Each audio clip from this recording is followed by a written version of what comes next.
Hello students, today topic is vapor pressure of solution of solid in liquid. Last section में हम लोग discussion कर चुके हैं gas in liquid, liquid in liquid. अब बात आ रही है सॉलिड इन लिक्विड की। ये हेनरी लॉ है, राउल्स लॉ है। अब बात आ रही है इस चीज़ की। ये हमने बहुत बार देखा है, क्योंकि सॉलिड इन लिक्विड की बात करें, हमने होमोजीनस हेटेरोजीनस जितने बार मिक्सचर बनाए होंगे उतने बार हमने इस चीज़ को देखते हुए आ रहे हैं। लेकिन यहाँ पर कि इस क्लास में एक थोड़ा डिफरेंस है। वहाँ पर कभी हमने वहाँ पर वेपर प्रेशर की बात नहीं की थी। यहाँ पर को हम बात करेंगे वेपर प्रेशर की, कि जब सॉलिड लिक्विड में डिजॉल्व किए जाते हैं तो वेपर प्रेशर में क्या चेंज आता है। तो इजी इतना ही है, क्योंकि हमने समझना है इस चीज़ को, इन कॉन्सेप्ट को समझना पड़ेगा कि यहाँ पर बात आ रही है वेपर प्रेशर की। क्योंकि हमने क्लास 11th में पढ़ा था कि जैसे सोडियम क्लोराइड है, ग्लूकोज है, यूरिया है, ये वाटर में डिजॉल्व होते हैं। आयोडीन है, सल्फर है, ये कार्बन डाइसल्फाइड में होते हैं। यानी कि कोई इनऑर्गेनिक सॉल्वेंट में डिजॉल्व होता है, कोई ऑर्गेनिक सॉल्वेंट में डिजॉल्व होता है। डेट मीन्स कोई पोलर में, कोई नॉन पोलर में। ये इतनी डिस्कशन कर चुके तो हम जानते हैं। अब यहाँ पर को आ रही है वेपर प्रेशर की बात। वेपर प्रेशर का डिस्कशन भी बहुत बार हुआ है। अगर आप फिर से इसको एक बार और जाने हम, तो वेपर प्रेशर है क्या। देखिए, इक्विलिब्रियम कंडीशन पे लगने वाला जो प्रेशर होता है वो होता है वेपर प्रेशर। मैंने आपसे लास्ट लेक्चर में भी डिस्कस किया था कि उससे पहले जो भी प्रेशर होगा वो पार्शियल प्रेशर होगा, और यह है वेपर प्रेशर। तो अगर हम वेपर प्रेशर की बात करें तो इक्विलिब्रियम कंडीशन पे जो वेपर, जो लिक्विड के वेपर जो प्रेशर को लिक्विड के सरफेस पर एग्जर्ट करते हैं, उसमें लगाते हैं, उसे बोलते हैं वेपर प्रेशर। ठीक है, तो हम बोल सकते हैं कि the equilibrium condition, the vapour pressure exerted by the vapours of the liquid over the liquid phase is called vapour pressure. तो ये जो लिक्विड के पार्टिकल आप देख रहे होंगे जो वेपर फेज में गए, मॉलिक्यूल, ये मॉलिक्यूल ने जैसे फिर आपने इसको एक क्लोज कंटेनर में रखा है, तो जब इसके ऊपर प्रेशर लगाना स्टार्ट करते हैं तो उसे बोला जाता है वेपर प्रेशर। लेकिन ये सब कब होना चाहिए, जब कंडीशन होनी चाहिए इक्विलिब्रियम की कंडीशन होनी चाहिए, तभी ऐसा होगा, तभी हमें वेपर प्रेशर मिलता है। अब बात अपने हम टॉपिक की ओर आते हैं कि सॉलिड एंड लिक्विड। अब मैंने यहाँ पर को आपको दो डायग्राम आपको दिख रहे होंगे 1 और 2। अगर इन दोनों 1 और 2 डायग्राम को अगर आप देख रहे हैं तो एक में मैंने लिखा है प्योर सॉल्वेंट और एक में लिखा है 1 mole of solvent and 1 mole of solute. अगर आप इसे देखेंगे तो एक क्या है सॉल्वेंट का है और एक क्या है सॉल्यूट का है। अब बात समझने की यहाँ पर कोई है। देखिए, अगर सॉल्वेंट प्योर है, प्योर कहने का मतलब इसमें किसी प्रकार की मिक्सिंग नहीं है, तो जितने अगर आप जैसे टेम्परेचर देना प्रोवाइड करेंगे तो जितने भी इसके मॉलिक्यूल हैं, जितने भी मॉलिक्यूल बनेंगे इसके, सब क्या होंगे, वेपराइज होंगे। धीरे धीरे वेपराइजेशन बढ़ जाएगा, यहाँ पर कोई वेपराइजेशन की कंडीशन बढ़ेगी।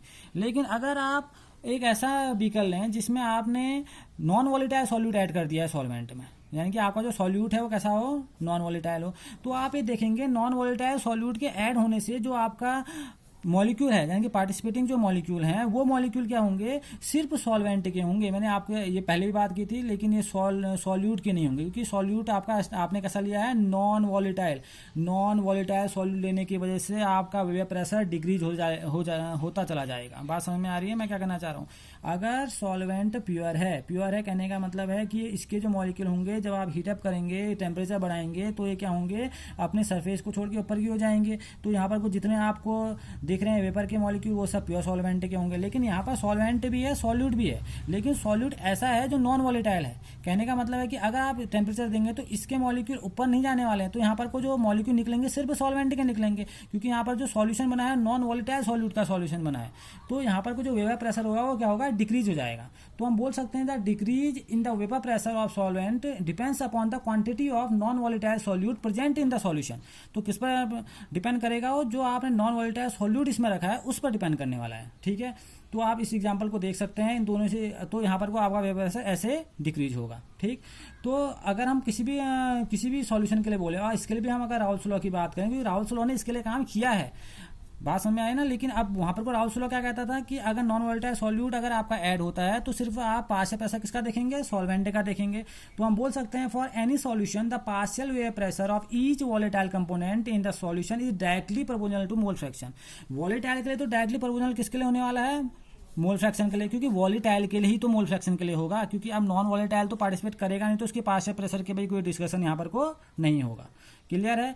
तो अगर आपका सॉल्यूट और सॉल्वेंट वॉलेटाइल है तब तो ठीक है, लेकिन अगर आपका जो सॉल्यूट आपने नॉन वॉलेटाइल सॉल्यूट अगर प्रेजेंट होता है तो वो सॉल्यूशन का भी वेपर प्रेशर क्या कर देता है, डिक्रीज कर देता है। तो वही बात मैंने बार बार आपसे कह रहा हूँ, the decrease in the vapour pressure of solvent depend on the quantity of non volatile solute present in the solution. Okay, तो यहाँ पर को जो पार्शियल प्रेशर होगा वो आपका हर एक ईच वॉलेटाइल कंपोनेंट का जो भी पार्शियल प्रेशर होगा वो मोल फ्रैक्शन के डायरेक्टली प्रोपोर्शनल होगा। क्लियर है? जब भी आप इन चीज़ को देखेंगे तो आपको ये लगेगा, अगर मैं सिंपल सी एक बात कहूँ, मैं यहाँ पर को आपका पार्शियल प्रेशर की बात कहूँ तो पार्शियल प्रेशर जो होगा वो प्योर सॉल्वेंट है, यानी कि प्योर सॉल्वेंट आपका जो प्योर सॉल्वेंट होगा, और मोल फ्रैक्शन, मोल फ्रैक्शन किसका होगा? ये मोल फ्रैक्शन होगा ये आपका सॉल्वेंट का।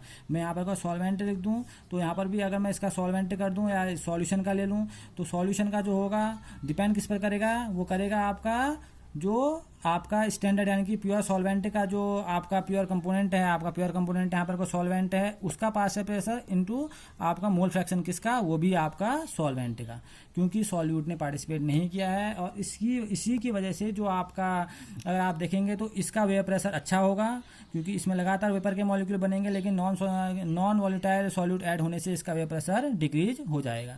तो आज हमने जाना vapour pressure of solution of solid in liquid. ये छोटा सा टॉपिक था, इसके बड़े टॉपिक हेनरी लॉ और राउल्स लॉ हैं, लेकिन ये भी हमने सीखना है कि ऐसा क्या होता है इसमें। तो आज हमने जाना कि वेपर प्रेशर क्या होगा जब हम सॉलिड क्या करेंगे? लिक्विड में डिजॉल्व करेंगे। ओके, अब हम नेक्स्ट लेक्चर में पढ़ेंगे आइडियल और non ideal solution. Okay, thank you.